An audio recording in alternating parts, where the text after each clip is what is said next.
Witamy na kolejnym odcinku Kwadransu z Kangoo. Jak widzicie, dzisiaj trochę inaczej. Mogę w końcu siedzieć wyprostowany, złośliwie powiem, ale to oczywiście żart. Witamy Was wszystkich na 153 odcinku Kwadransu z Kangoo. Dzisiaj imieniny obchodzą Chociemir, Fandyl, Peregryn i Łucjan. Mamy blok numer 794-149 i do halvingu zostało około 46 000 bloków, czyli 311 dni i niecałe 5 godzin. Cena KNG to trochę ponad 8 zł, cena cash to 2000, prawie 200 zł, wycena ponad 56,5 miliona złotych. Cześć Tomku.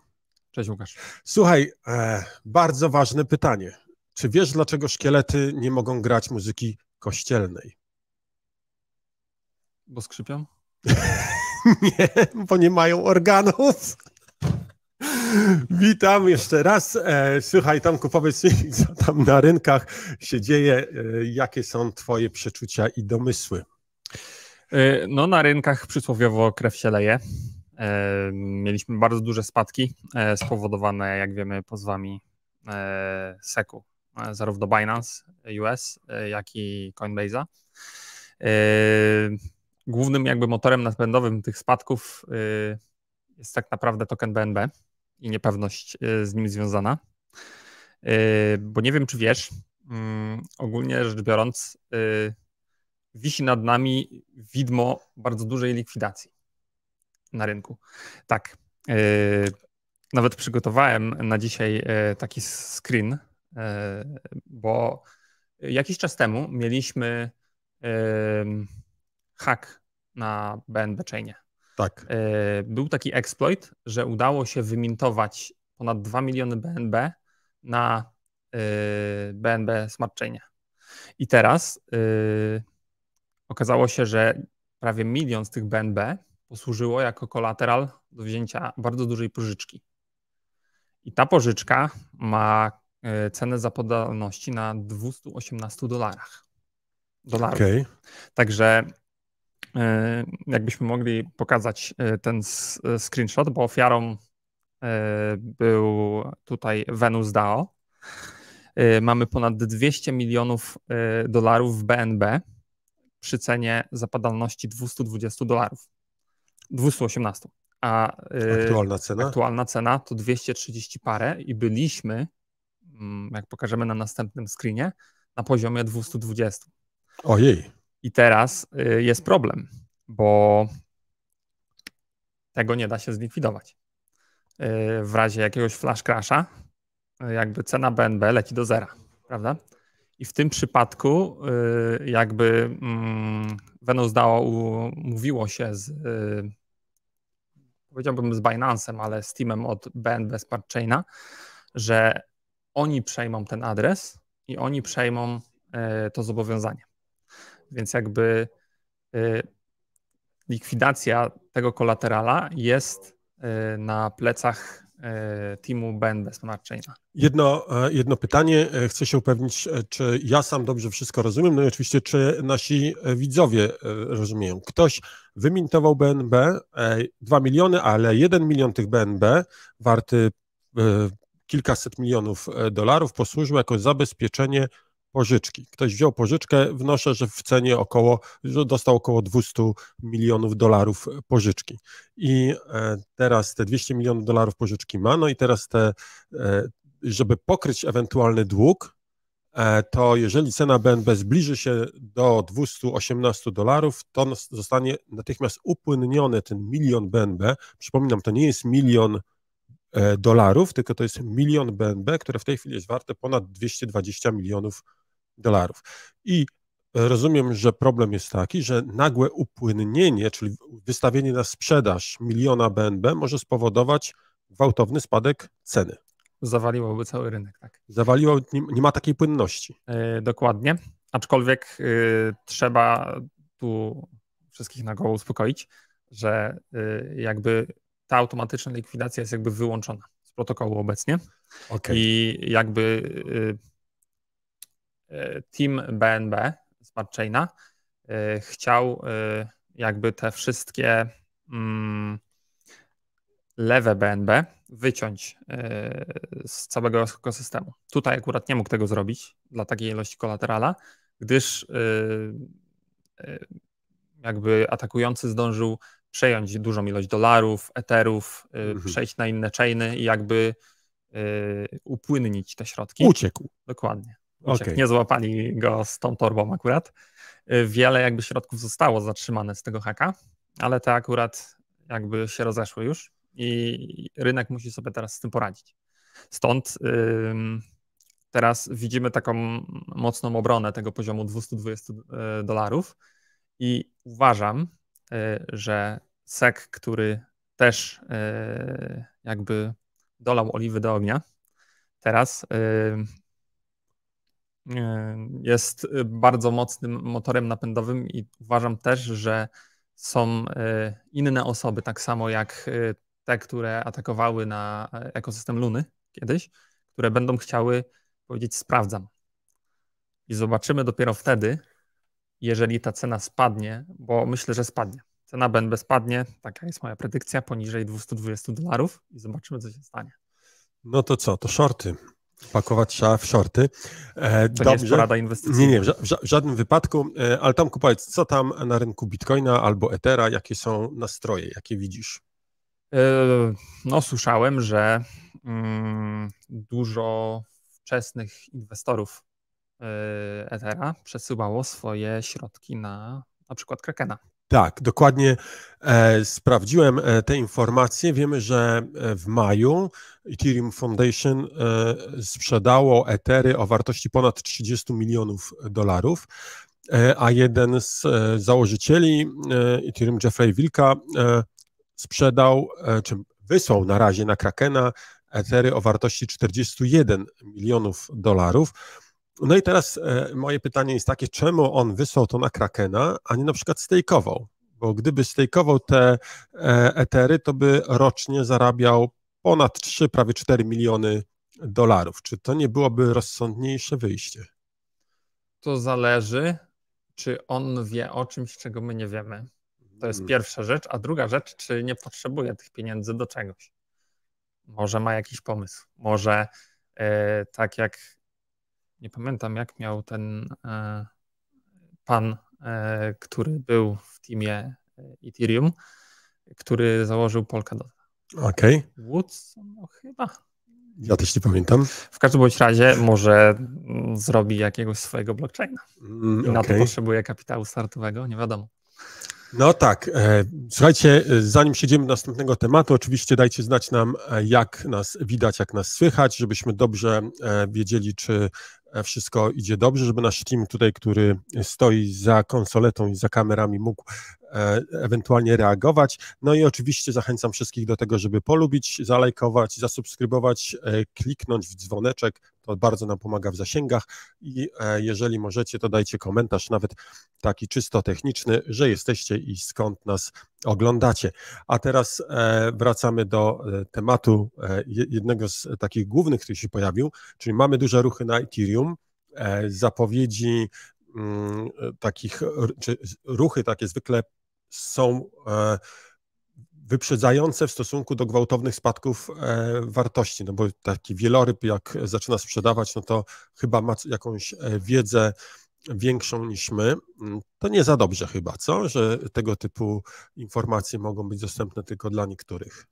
No wiadomo, jest to pewna forma manipulacji rynku.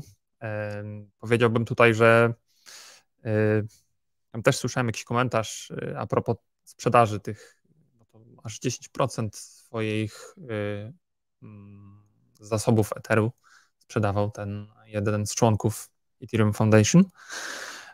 No i komentarze się pojawiały, że on sprzedawał na tych lokalnych szczytach. A to nie było tak, że on sprzedawał na lokalnych szczytach, on powodował spadki. Tak, dokładnie. To jest tak, że oni mają takie ilości tego Ethereum, że jakby upłynienie tego na otwartym rynku, nie OTC, ma bardzo duży wpływ na cenę. Okej, a powiedz mi, jak tam na rynku, jeśli chodzi o Ripple'a? Bardzo ciekawa informacja. Słyszałem, jak CEO Ripple'a, Brad Garlinghouse, Garlinghouse, no, Brad powiedział, pozdrawiam, Brad powiedział, że warto było czekać 18 miesięcy. On mówi, że wczoraj słyszałem jego wypowiedź, że oni już przeglądali razem z szefem prawnym Ripple'a te dokumenty. Przypomnę, to są dokumenty związane z korespondencją wewnętrzną, wewnątrz SEC, byłego prezesa SEC-u pana Hinmana, gdzie było, to był 2018 rok, gdzie korespondencja dotyczyła właśnie tego, co jest security, co nie jest security i tym podobnych tematów. No i właśnie Brad mówi, warto było czekać 18 miesięcy, żeby ujawnić te dokumenty. To jest przełom. Jak myślisz, jaka jest twoja intuicja na ten temat? No na pewno dużo pozytywnego PR-u się robi tutaj w tym temacie, przynajmniej dla Ripple. SEC bronił się rękami i nogami, żeby to nie zostało ujawnione. Mam nadzieję, że dostaną trochę po łapach i że to wpłynie znacząco po pierwsze na przyspieszenie werdyktu w tym starciu XRP kontra SEC. Właściwie nie XRP, bo XRP to tylko Ripple. Ripple jest podmiotem podanym przez SEC do sądu. Także mam nadzieję, że decyzja, jaka zapadnie, to określenie Ripple'a nie jako security i to będzie też wyraźny precedens i znak dla rynku i dla innych tokenów, które teraz dostają ostro po kapitalizacji, jak Matic poligonowy, jak Cardano i inne. Algorand. Tak, Algo to już w ogóle. Mam nadzieję, że to wszystko jakby się rozejdzie tutaj po kościach. Bo zdecydowanie nie jest to ochrona inwestorów. Tak, no oglądałem parę ostatnich przesłuchań Gary'ego Genslera, to jest obecnego prezesa SEC-u, chairmana, i muszę powiedzieć, że tak grillowanego człowieka to dawno nie widziałem. Straszne. Naprawdę ja bym chyba wstał i popłakał się i wyszedł na jego miejscu, bo naprawdę był grillowany, tak dosłownie. No i ciekawa rzecz się stała. Jeden z amerykańskich członków Izby Reprezentantów, Warren Davidson, złożył wraz z kilkoma innymi oczywiście osobami, złożyli pewną, nie wiem, akt, SEC Stabilization Act, w którym, uwaga, jeden z głównych punktów to jest natychmiastowe zwolnienie Gary'ego Genslera. Jak myślisz, jak to może wpłynąć i czy to w ogóle ma szansę? Jak widzisz powodzenie tego typu działań? Znaczy, wydaje mi się, że to jest polityk z ugrupowania republikanów. Tak. Także podejrzewam, że nie przejdzie. Na to, że nie republikanie mają większość. Także myślę, że mogliby z tym wojować, posiadając większość, a nie wiem, czy nie będą jakby tematu też zamiatali pod dywan.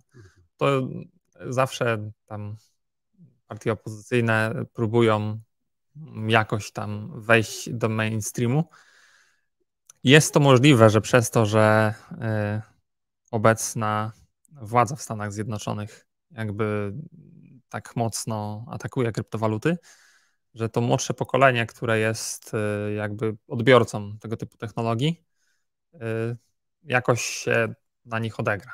Na zasadzie takiej, że może część wyborców przez to, że widzi jakiś sprzeciw, tak? Tak, no. Żeby jakby postawić się temu kierunkowi, pójdzie jakby na drugą stronę. Nie wiem, ciężko mi powiedzieć, bo tam nie za bardzo się tak interesuje tą polityką w Stanach. Ale generalnie ostatnie ruchy SEC-a, ten pozew Binance'a, pozew Coinbase'a, wymienienie tylu istotnych tokenów jako security jawnie wymienili, między innymi Algorand, Matic, Dash, jejku, tam bardzo dużo było, Cardano, bardzo, bardzo dużo tokenów takich istotnych. Wszystkim się dostało po głowie. Można powiedzieć z jednej strony, że wystarczy, że tylko jedna z tych walut zostanie uznana za security i SEC wygrał. No bo mówi, no któryś tutaj został jako security, to będzie podstawa do wymierzenia jakiejś kary. Z drugiej strony Coinbase bardzo ciekawie się broni i mówi, hej, no ale myśmy z wami rozmawiali 20 czy 30 razy, pytaliśmy się, które są, które nie są, pytaliśmy się was, czy możemy być publicznie dostępni, nasz biznes model był taki i taki, wszystko dokładnie opisaliśmy i wyście powiedzieli, tak, to jest wszystko okej. Dokładnie, teraz nawet przecież problem ma Binance US, bo SEC sobie wymyślił, że złoży do sądu nie tyle pozew, co prośbę o zamrożenie środków Binance US. I teraz użył tam sformułowania emergency. Czyli szybko. Tak, że to jest po prostu nagłe, krytyczne, żeby ochronić inwestorów, wiadomo. Ochronić inwestorów. Nie, czy ktokolwiek jeszcze wierzy w to, że te działania SEC-u mają na celu ochronę inwestorów? To jest... Nie ma szans, ale też o tym będziemy właśnie wiedzieli dziś. Więc warto wieczorem obserwować, co tam się zadzieje, bo myślę, że w razie jednak zamrożenia tych środków przez sąd, po pierwsze Binance US idzie, mówiąc kolokwialnie, do piachu, bo mają zamrożone wszystkie asety, nie mogą płacić pracownikom, nie mogą dostarczać płynności na giełdę, nie mogą rozliczać się z partnerami, po prostu nic nie mogą. W tym nic nie mogą ich użytkownicy. Nie wiem, czy kryptoasety Binance US też na tym kładą łapę, ciężko mi powiedzieć, ale wygląda to nieciekawie. Aczkolwiek z logicznego punktu widzenia prawnicy Binance US pytają, no tak, ale gdzie tu jest ten emergency? Od 5 lat, jak nie lepiej, byli przecież obecni na rynku amerykańskim, wszystko było w porządku. Tak jak Coinbase rozmawiali z regulatorami, nikt nic nie mówił i nagle upadek FTX-a, teraz pod koniec maja jakieś informacje, że będziemy atakować Binance Coinbase i teraz emergency, zamrożenie środków. No, po prostu... pójście na całego. Ja osobiście zastanawiam się nad tym, jak to jest możliwe, że urząd może zablokować środki firmy, z którą ma spór i w ten sposób tak naprawdę uniemożliwić skuteczną obronę tej spółce, no bo jeżeli ona nie ma pieniędzy, to nie ma jak działać. Równie dobrze moglibyśmy powiedzieć, że powinniśmy zamrozić wszystkie fundusze SEC-u. I wtedy, proszę bardzo, wyrównane szanse, brońcie się. Tak, jestem ciekaw, jak to by wyglądało. A propos zamrażania środków i działania takiego bardzo zaskakującego, otóż platforma Robinhood wstrzymała, czy częściowo powiedziała, że wkrótce wycofa listing kilkunastu coinów, między innymi z tych, które były na liście związanej z Binance US i z Coinbase'em. Ciekawy sygnał do wszystkich tych, którzy używają tego typu platform. Nagle Robinhood mówi, hej, nie będziemy już listować. I to jeszcze jest, powiedzmy, ok. Problem jest taki, że Robinhood nie pozwala na wypłatę tych środków w blockchainie. Czyli można sprzedać teraz po spadkach, tak? No tak, to jest jedna sprawa. A po drugie on powiedział, ale jak wy nie sprzedacie, to my sprzedamy. O. Tak, takie słuchy dochodzą, że Robinhood powiedział, że upłynni wszystkie środki krypto użytkowników i wypłaci im odpowiednią kwotę. Bardzo, bardzo sprytne podejście. Zastanawiam się, czy platformy typu PayPal czy Revolt na przykład, czyli to takie duże platformy, które przez długi czas uniemożliwiały wypłatę środków na blockchain, czy one przypadkiem nie zrobią teraz takiego samego ruchu. Może być ponownie. Prawda? Podobnie, tak. Tak, pamiętajcie, jeżeli nie macie możliwości wypłaty środków krypto z giełdy, czy z jakiejś platformy, to tak naprawdę ich nie posiadacie i nie ma co patrzeć na to, ile ich jest, jeżeli nie możecie ich sprzedać. Także nie dajcie się zwieść, to tak naprawdę nie jest wasze krypto, tylko ktoś wam obiecuje, że może da wam te krypto, a może nie. Bo... Gruszki na wierzbie. Tak, gruszki na wierzbie. Jeszcze tak jak jesteśmy przy temacie Revoluta, to tam teraz widziałem, bo czytałem jeszcze Telegram przed kwadransem. Tam był pomysł taki wprowadzenia takiej grywalizacji minigierki z kranikiem. To ja od razu może się do tego odniosę, bo fajnie się tak akurat zbiegło z tym Robinhoodem, nie Revolutem, bo była podobna sytuacja w 2021 w czerwcu, że oni dostali $70 milionów kary za infantylizację inwestowania i właśnie wprowadzanie elementów grywalizacji do platformy. Za te różne takie kolorki pobudzające wyobraźnię i takie incentives wprowadzane dla użytkowników. Po prostu to jest taka pożywka dla regulatora, żeby miał się do czego przyczepić. Także o ile pomysł może wydawać się na pierwszy rzut oka fajny, to myślę, że to nie jest dobry kierunek. No, jeszcze jedna uwaga, przeglądałem tutaj w tym czasie, jak mówisz, czat nasz i jedno z pytań, które widziałem już kilka razy się pojawiało, zadam Ci tak z zaskoczenia, mam nadzieję, że wybaczysz mi później. Tomku, Kamas pyta, jak to się dzieje, że wszystkie giełdy w tym samym czasie mają tą samą cenę krypto, która giełda wyznacza trend? Ja myślę, że trend wyznaczają jednak największe giełdy i w tym momencie jest to tak, to się nazywa arbitraż na rynku i wygląda to w ten sposób, że jest dużo podmiotów, tudzież osób monitorujących cenę rynkową i na przykład na takim Binance, jeżeli Bitcoin ma flash crasha, tak jak ostatnio i spadnie o te $1000, to zaraz pojawiają się podmioty, tudzież osoby, które widzą, że na przykład na Kandze cena zareagowała zbyt wolno i są w stanie na przykład sprzedać na Kandze tego bitcoina posiadanego tu i odkupić go na zewnątrz trochę taniej. To jest po prostu prosty arbitraż i na tej różnicy kursowej zarobić. No tak, arbitraż to jest jedna z tych taktyk kupna i sprzedaży, która jest mocno pozbawiona ryzyka. Tutaj nie ryzykujemy, bo wiemy, że na jednej giełdzie możemy sprzedać bitcoina za 100, a na drugiej możemy kupić go za 90, więc ryzyko jest bardzo, bardzo niskie. A takich usług arbitrażowych, czy takich rozwiązań arbitrażowych jest faktycznie bardzo dużo i sami widzimy, że są stosowane. Również na Kandze jest dużo osób, które szuka tego typu, nie było okazji, nie? Bo to jest taka okazja do czystego zarobku. Tak bywa, jeżeli są osoby, które są zdecydowane kupić tego bitcoina za jakąś cenę, wystawią to zlecenie, to tak naprawdę cena, gdy zlatuje do tego poziomu, po prostu to zlecenie zostanie zrealizowane. Będzie ktoś po drugiej stronie, kto akurat będzie chciał sprzedać. A jak tak znienacka się atakujemy pytaniami, bo jest taki zarzut na Telegramie, że ze Sławkiem tak unikacie takich pytań bardzo niewygodnych, mówią. Więc ja mam takie pytanie, wyciągnąłem z zeszłego tygodnia na kwadransie. Ja przyznam, że w zeszłym tygodniu tego pytania nie zauważyłem, więc wyciągam. To jest pytanie Piotra J. I to jest pytanie dotyczące tokenów cash. Okay. Nie za bardzo rozumiem to pytanie, ale może ty zrozumiesz lepiej. Ile jest udziałów Kangi, czyli ile jest cash i czy liczba udziałów wzrosła? Więc generalnie udziałów w Kandze jest 25 000, do 26 000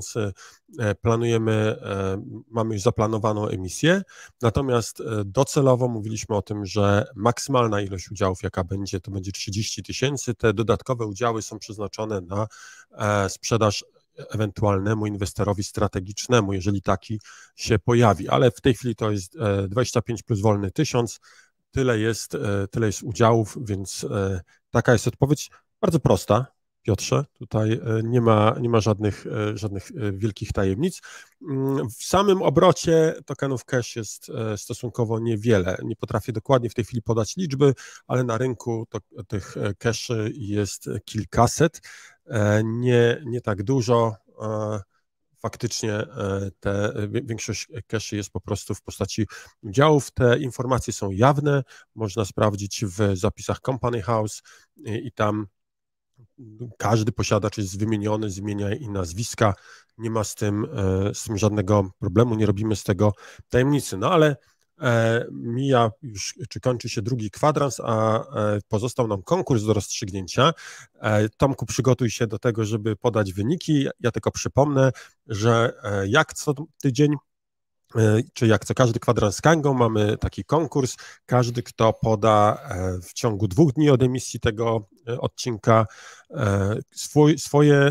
swój typ na cenę Bitcoina o godzinie 9, gdy będzie emitowany nowy odcinek, to jest kurs Bitcoina do USDT, na Kandze o godzinie 9, to ma szansę wygrać tokeny KNG. Zależy nam na tym, żeby promować tutaj te osoby, które faktycznie mają odpowiednie umiejętności, przeprowadzają właściwą analizę techniczną, potrafią rysować kreski, ewentualnie mają po prostu dobrą wiedzę i umieją tą cenę odpowiednio wyznaczyć. Także jeżeli uważasz się za dobrego analityka technicznego, analizatora technicznego? Analityk jest dobry. Analityk jest dobry, to spróbuj podzielić się swoją wiedzą, napisz #kwadras z Kangą 154, bo taki będzie miał numer następny odcinek i podaj w dolarach cenę Bitcoina, jaka według Ciebie będzie, jaka wychodzi z Twojej analizy.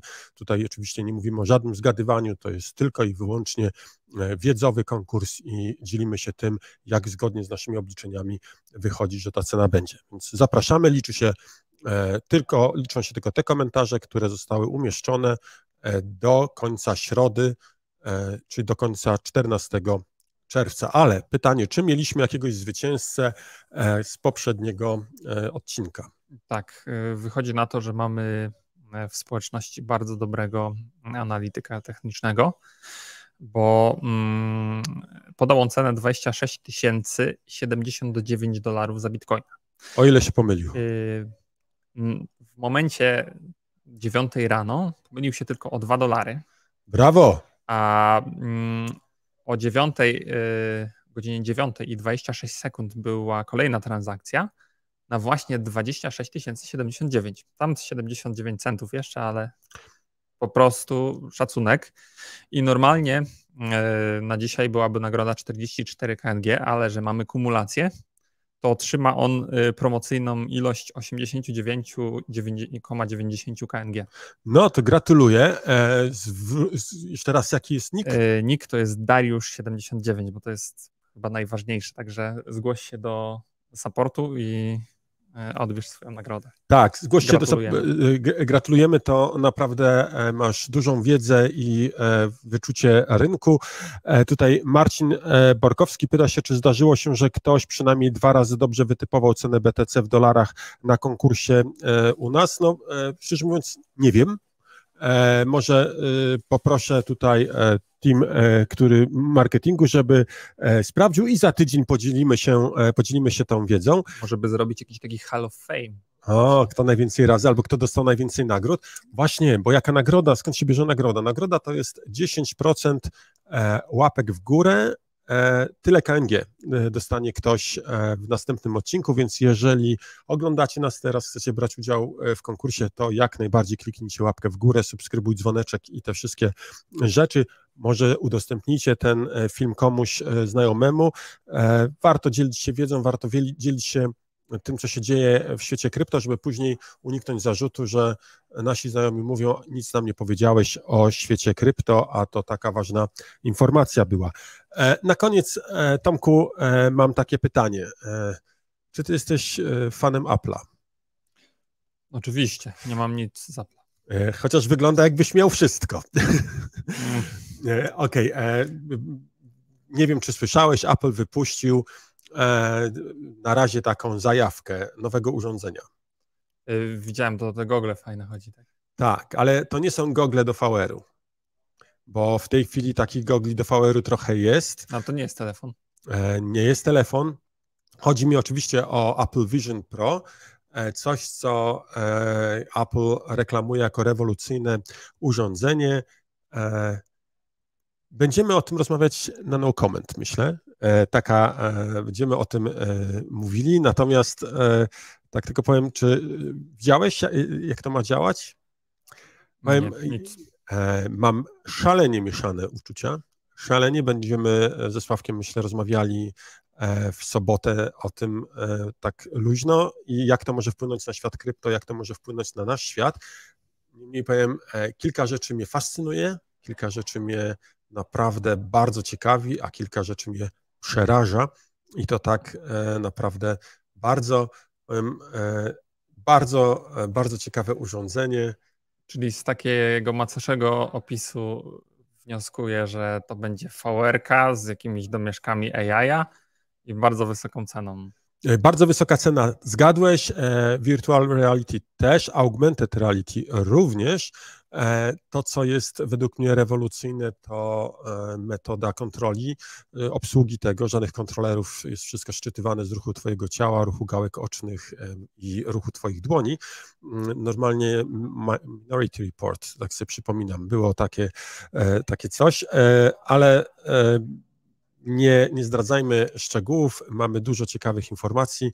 Powiem tobie, ciekawa sprawa. Wyobraź sobie, że zamiast siadać przed komputerem, ubierasz gogle, a tam nagle widzisz oczywiście wszystko, bo przecież widzisz to, co jest naprawdę. I nagle przed tobą pojawia się olbrzymi monitor, na którym możesz kodować, po prostu uderzając w klawisze, w klawiaturę, która pojawia się na twoim stole, ty ją widzisz i możesz palcami pisać. W dowolnym miejscu, w dowolnym czasie, dowolna ilość monitorów, tylko obracasz głowę i widzisz kolejny. Tak jak ty mówisz zawsze, że na kwadransach pokój IT reaguje nerwowo, to domyślam się, że ten pokaz marketingowy, jak szedł w świat, to ich pokój jakby też był nerwowy. B+R tak przewracał gałkami. Najciekawsza była reakcja Marka Zuckerberga, który od lat próbuje zwojować ten świat tych VR-u i augmented reality. No, moim zdaniem nerwowo zareagował.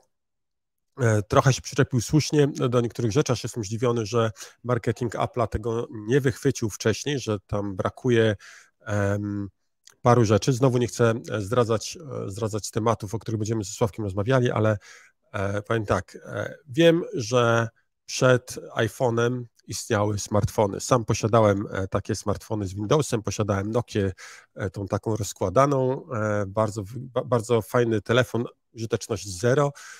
Pojawił się iPhone i no, nagle się okazało, że ten telefon może być użyteczny. Jestem ciekaw, czy tak samo nie będzie z tymi goglami. A jeszcze, Łukasz, bo mimo tych wszystkich negatywnych informacji na rynku są też pozytywne. O, to dobrze, zakończmy pozytywnie. Zakończymy pozytywnie, żeby tutaj nie popaść w jakąś depresję. Otóż Polygon ogłosił Polygon 2.0. Tak. Co to będzie? To będzie ich nowy ekosystem. Chcą budować wartość internetu, tak to nazwali, marketingowo. No i jest tam kilka dat, bo będą jakby co tydzień albo co 2 tygodnie ogłaszali, na czym będzie ten ekosystem Polygon 2.0 polegał. Więc 19 czerwca mamy zmiany dotyczące Polygon POS-a, czyli tego łańcucha Polygona, którego my wszyscy używamy. Jak robicie jakąś wypłatę na Kandze na Polygonie, to tak naprawdę dzieje się to na tym sidechainie Polygon POS. Dalej będą opisywać coś dla IT devów, czyli stack technologiczny 26.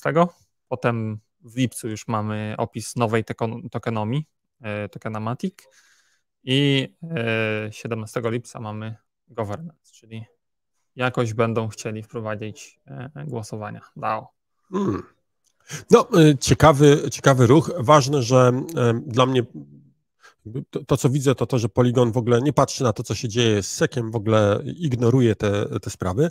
Uważam, że dobrze, czasami tak jest, psy szczekają, karawana musi jechać dalej.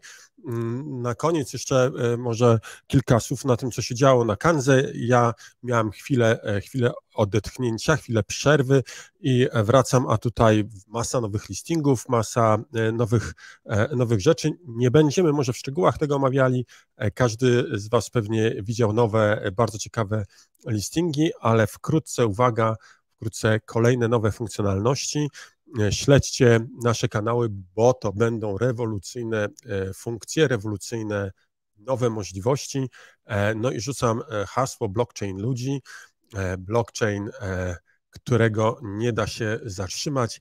będziemy ten temat dalej rozwijali.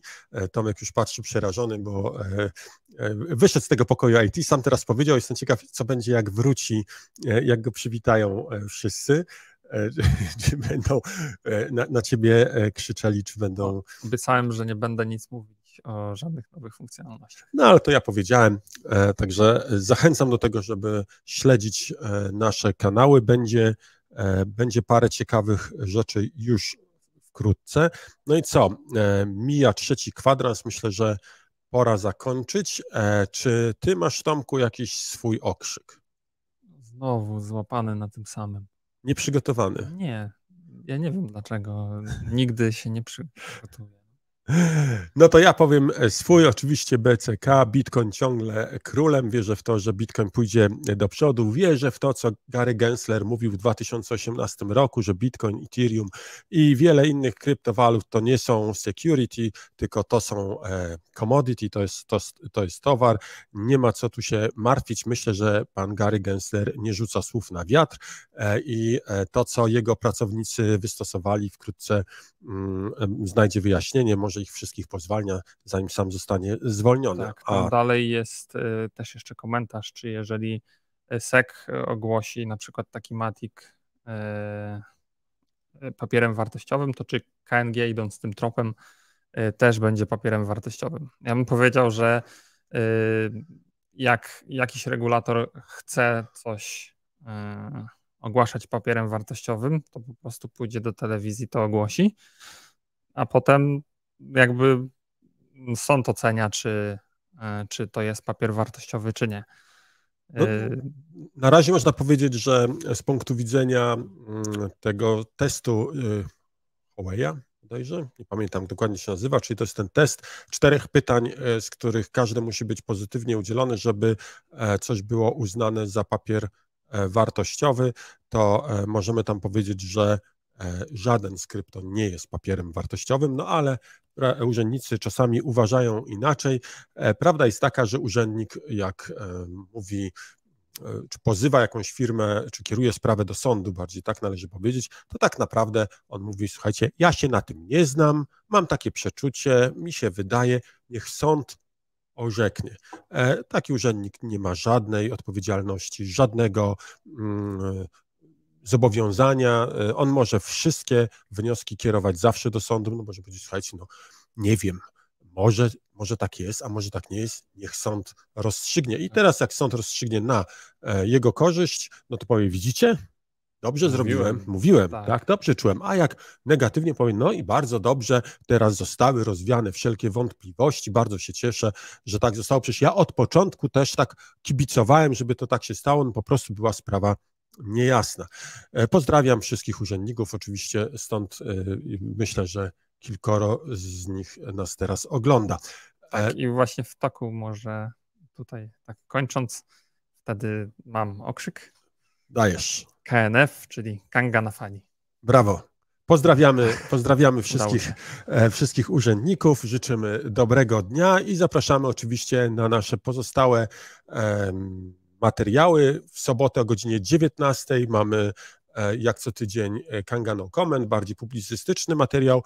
Już wiecie, o czym będziemy rozmawiali ze Sławkiem, a za tydzień we wtorek oczywiście jak zwykle 9:30 telewizja śniadaniowa, kwadrans z Kangą. Zapraszamy wszystkich i dziękuję za dzisiejsze oglądanie. Jeszcze raz dzwoneczek, łapka w górę, komentarz, subskrybuj, a jeżeli możecie, to udostępnijcie ten materiał, bo skoro oglądacie go jeszcze teraz, to znaczy, że uważaliście, że jest ciekawy. Zapraszam również za tydzień. Dziękuję bardzo, Tomku, i do zobaczenia.